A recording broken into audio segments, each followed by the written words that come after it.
दर्शकवृन्द नमस्कार। आज म 79 साल फागुनको सुरुवाती समय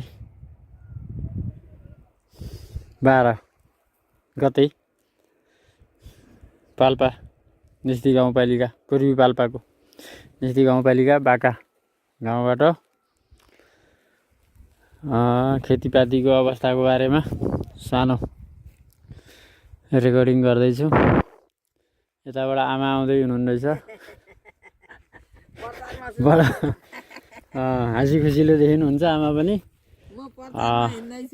भर्खर अदुवा एकछिन बस्नु आमा। अदुवा खन्नु भयो के अरे होइन र खनेर भ्याउनु भयो नि अदुवा त। अदुवा धेरै नै गराउनु। अदुवा राम्रो फल्छ यता। ए हाम्रै हो यति सामान्य हो। यति कसैले त 300-400 पनि गराउँछन् होइन त। हामीले अलि धेरै गर्न सक्नु भएछ। अब ठिकै छ आफ्नो अनुसार। यो उखुबारी पनि देखियो होइन त। यो उखु रोपेको रहेछ। यो अदुवा उखु मिक्सर रहेछ यहाँ। अलि उतादेखि पनि रहेछ।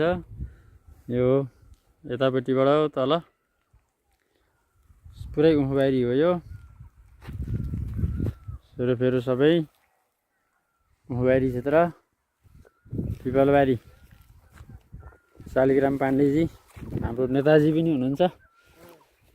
निस्ती गाउँपालिकाको अध्यक्षका प्रत्याशी ज्यूको घर बारीमा ट्र्याक्टर लाग्दै रहेछ मकै छर्नको लागि हुनसक्छ।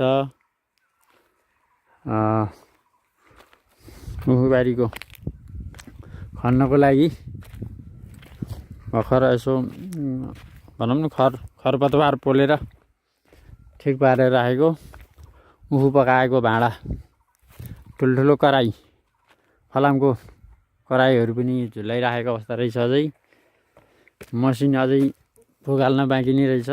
उखु पेलेर त भइसक्यो तर मेसिन फुकाल्ने काम बाँकी नै छ। गोठ पनि यही नजिकै रहेछ।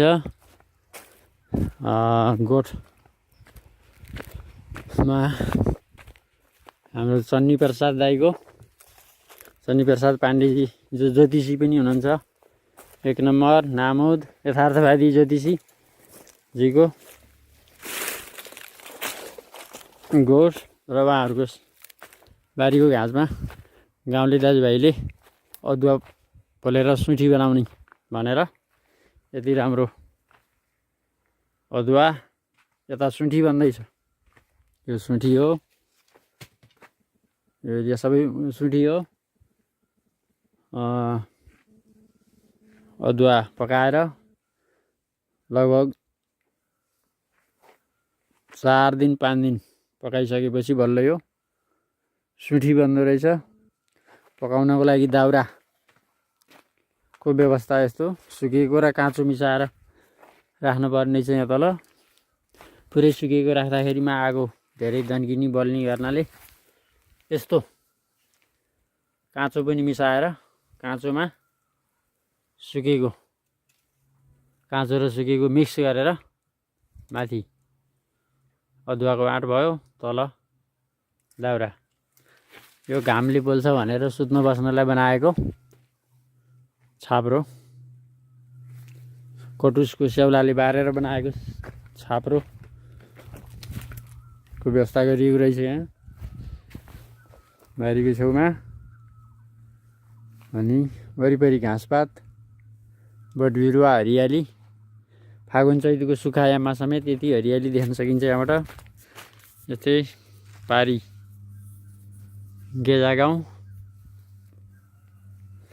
जस्तै पारीको यो साइडतिरको फेरि छपाक्दी गाउँ, उता बाकाको पोखरा थर पर्छ। डाँडाबारी पोखरा भन्ने सिरानतिर।